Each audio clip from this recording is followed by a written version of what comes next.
नमस्कार दोस्तों, जय हिंद। स्वागत है आप सभी का हमारे YouTube चैनल देश पल्स पर।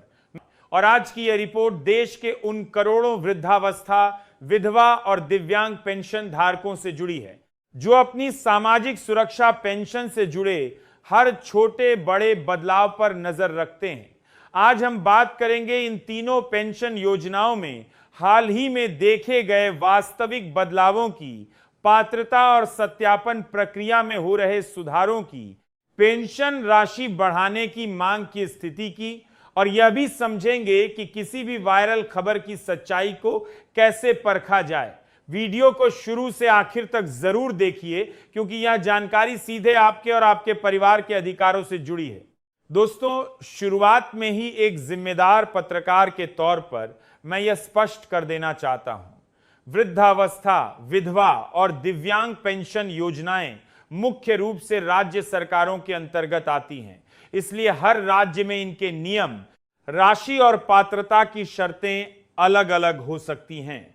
जब भी कोई खबर आती है कि सरकार ने पेंशन को लेकर बड़ा फैसला लिया है, तो सबसे पहले यह समझना जरूरी है कि यह किस राज्य की बात हो रही है और क्या इसकी पुष्टि किसी आधिकारिक स्रोत से हुई है।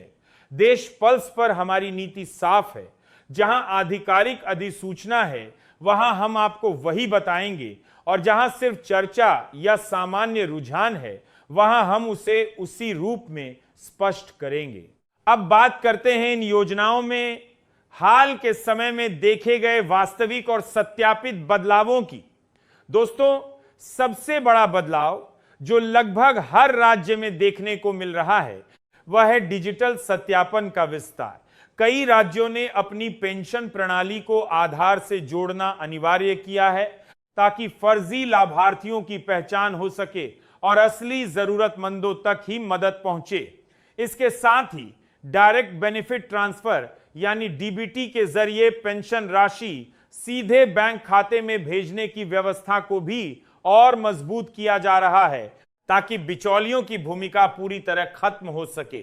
दोस्तों, वृद्धावस्था पेंशन की बात करें तो कई राज्यों में यह प्रक्रिया अब पूरी तरह ऑनलाइन आवेदन पर आधारित हो चुकी है। आवेदक को उम्र प्रमाण, आय प्रमाण पत्र और आधार कार्ड जैसे दस्तावेज ऑनलाइन जमा करने होते हैं और सत्यापन के बाद पेंशन सीधे बैंक खाते में आनी शुरू हो जाती है। कुछ राज्यों में यह प्रक्रिया और आसान बनाने के लिए गांव-गांव जाकर शिविर लगाए जाने की भी खबरें हैं ताकि जिन बुजुर्गों को ऑनलाइन आवेदन करने में दिक्कत होती है उन्हें मौके पर ही मदद मिल सके। अब बात करते हैं विधवा पेंशन की। दोस्तों, इस योजना में सबसे बड़ा बदलाव पति के मृत्यु प्रमाण पत्र के डिजिटल सत्यापन को लेकर देखा जा रहा है। पहले जहां यह प्रक्रिया पूरी तरह कागजी होती थी, वहीं अब कई राज्यों में मृत्यु प्रमाण पत्र को सीधे नगर निगम या पंचायत के डिजिटल रिकॉर्ड से जोड़कर सत्यापित किया जा रहा है, जिससे प्रक्रिया तेज हुई है। साथ ही कुछ राज्यों में पुनर्विवाह की स्थिति में पेंशन बंद करने से जुड़े नियमों को भी और स्पष्ट किया गया है ताकि लाभार्थियों को अपनी पात्रता को लेकर कोई भ्रम न रहे। दोस्तों, दिव्यांग पेंशन की बात करें तो इसमें सबसे अहम बदलाव विकलांगता प्रमाण पत्र की समय समय पर समीक्षा को लेकर हो रहा है।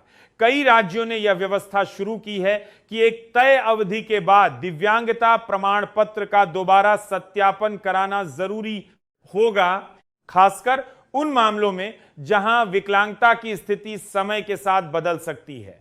हालांकि स्थायी रूप से गंभीर दिव्यांगता वाले मामलों में यह शर्त लागू नहीं होती। इसके साथ ही दिव्यांगजनों के लिए विशेष हेल्प डेस्क और शिकायत निवारण की सुविधा भी कई राज्यों में शुरू की गई है।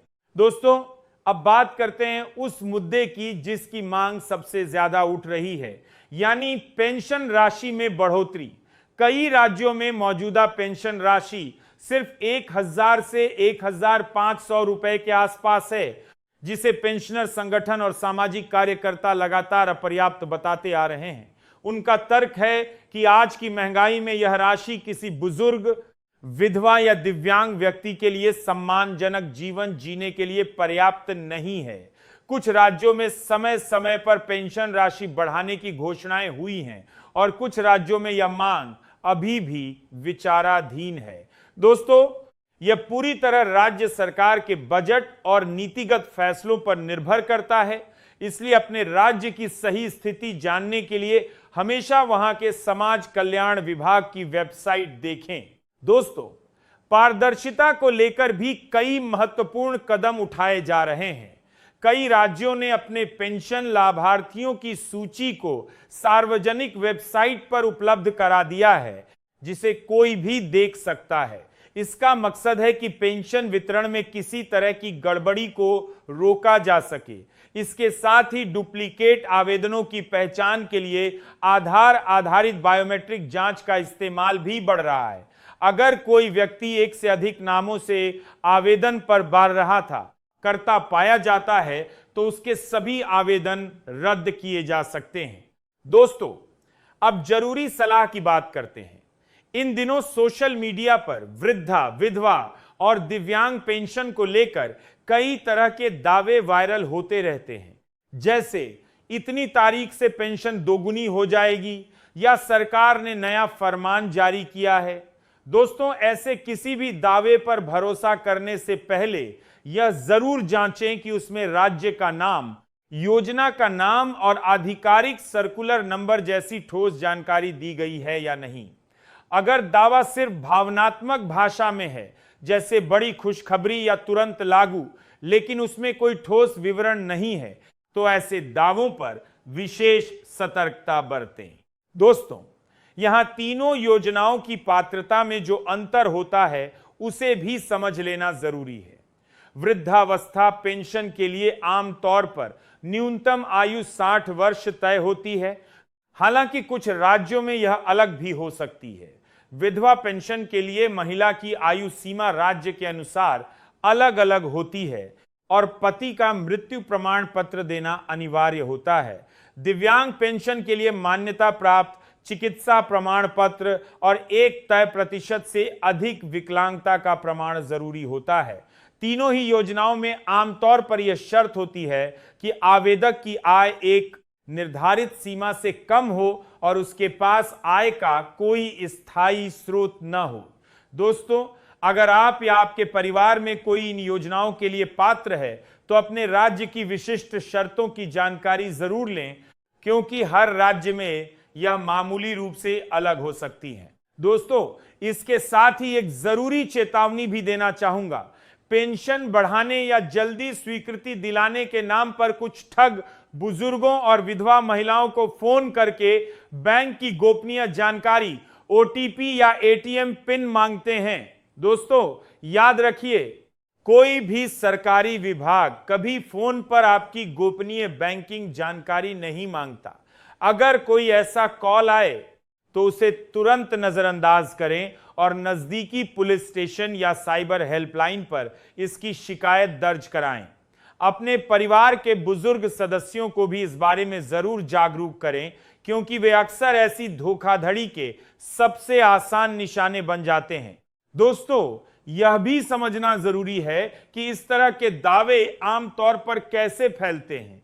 अक्सर एक चैनल कोई सामान्य सी हेडलाइन बनाता है और फिर दर्जनों अन्य चैनल उसी हेडलाइन को बिना किसी अतिरिक्त पुष्टि के कॉपी कर लेते हैं। जब एक ही दावा कई जगह दिखता है तो देखने वाले को लगता है कि यह सच होगा, लेकिन दोस्तों, यह असल में सिर्फ एक ही असत्यापित स्रोत की नकल होती है। इसलिए हमेशा मूल आधिकारिक स्रोत तक पहुंचने की कोशिश करें। अब जरा सोचिए, हमारे बुजुर्ग, विधवा माताएं और दिव्यांग भाई बहन जो पहले से ही आर्थिक तंगी से जूझ रहे हैं, अगर उन्हें गलत जानकारी के आधार पर झूठी उम्मीद दी जाए और बाद में कुछ न हो तो उनके मन को कितनी निराशा होगी। यही वजह है कि देश पल्स की जिम्मेदारी है कि हम आपको सिर्फ वही जानकारी दें जो सत्यापित हो, भले ही वह उतनी रोमांचक ना लगे जितना कोई वायरल दावा लगता है। दोस्तों, अगर आप अपने राज्य की पेंशन योजना से जुड़ी सही जानकारी चाहते हैं तो सबसे भरोसेमंद तरीका है अपने राज्य के समाज कल्याण विभाग की वेबसाइट पर जाना या नजदीकी पंचायत, नगर निगम या समाज कल्याण कार्यालय से संपर्क करना। वहीं से आपको अपने आवेदन की स्थिति, पात्रता और किसी भी वास्तविक बदलाव की सही जानकारी मिल सकती है। अब दोस्तों, आपकी राय जानना हमारे लिए बहुत जरूरी है। नीचे कमेंट बॉक्स में जरूर बताइए, आपके राज्य में वृद्धा, विधवा या दिव्यांग पेंशन को लेकर हाल ही में कोई वाकई बदलाव हुआ है क्या? आपकी जानकारी हमें और आपके साथी दर्शकों को सही तस्वीर समझने में मदद करेगी।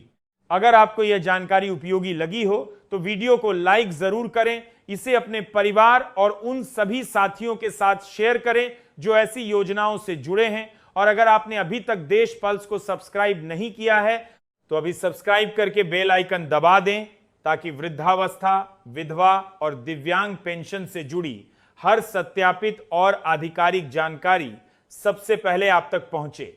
दोस्तों, जैसे ही किसी भी राज्य सरकार या केंद्र सरकार की तरफ से पेंशन से जुड़ा कोई वाकई आधिकारिक आदेश, अधिसूचना या फैसला सामने आता है, हम उसकी पूरी और सटीक जानकारी सबसे पहले आपके लिए लेकर आएंगे।